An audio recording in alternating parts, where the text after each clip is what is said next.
عايز اتكلم عن معلومه مهمه قوي واجهتني مشكله كبيره قوي في الفواكه الموسميه وتاثيرها على الدايت، وبدات تاثر بشكل سلبي قوي على البرامج الغذائيه وجدول السعرات.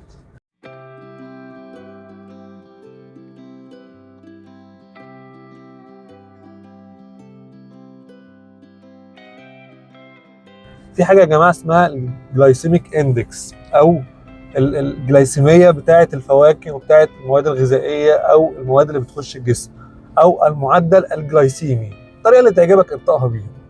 طيب المعدل الجلايسيمي او الجلايسيميك اندكس ده معناه ايه؟ احنا هنتكلم ببساطه وهنشرح شرح بسيط عشان يوصل لكل الناس. في حاجه اسمها نسبه من 0 لحد 100 لكل الاكل اللي بيخش جسمك في السكريات. معدل بيقولوا مقياس ليه او اختبار ليه من 0 ل 100. المقياس ده بيعتمد على ايه؟ ايه الماده اللي جوه الاكل بتاثر على المقياس ده؟ الكربوهيدرات اللي بتتحول لجلوكوز او سكر في الدم.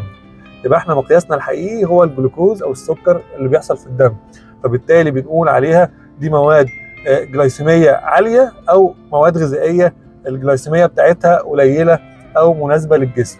الكلام ده معناه ايه يا دكتور؟ ايه الكلام اللي انت بتقوله ده؟ وايه البقلظه اللي انت قلتها دي؟ احنا مش فاهمين اي حاجه يا دكتور. افهمك بالراحه. دلوقتي حضرتك لما بتاكل المخبوزات دي الجلايسيميك اندكس بتاعها عالي، يعني اول ما تخش جسمك تتهضم بسرعه، السكر بتاعها الجلوكوز يطلع بسرعه، يخش الدم بسرعه، بالتالي لما مستوى السكر في الدم بيزيد بسرعه، البنكرياس يعمل ايه بقى؟ لازم يفرز انسولين. الانسولين ده يروح للدم ياخد الجلوكوز يوديه للخلايا كمصدر طاقه عشان ينزل مستوى السكر في الدم.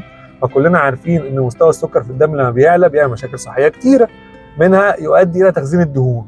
طيب انت لما بتاكل حاجات سريعه الهضم والسكر بتاعها بيتهضم بسرعه، السكر بيترفع في الدم بسرعه، فالبنكرياس ما بيقدرش بقى يلاحق على مستوى السكر اللي زاد في الدم، فبالتالي بيحصل خلل في الموضوع وبيبدا مصادر الطاقه تخش الخلايا بكميه كبيره ويعمل لنا مشاكل كتير قوي.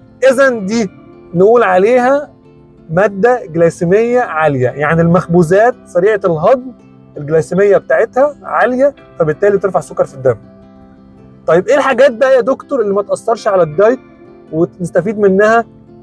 الحاجات اللي بتكون الجلايسيميه بتاعتها قليله، زي مثلا الحبوب الكامله، زي مثلا الخضروات. ما يا جماعه ما الخضروات فيها كربوهيدرات، فيها نشويات، فيها نشويات.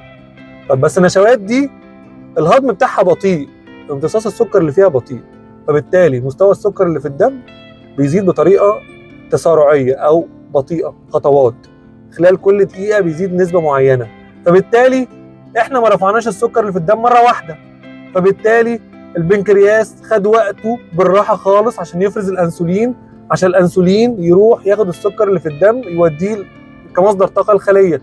فالموضوع ماشي بانتظام، وانت حضرتك خسيت وخدت الطاقه بتاعتك الكافيه.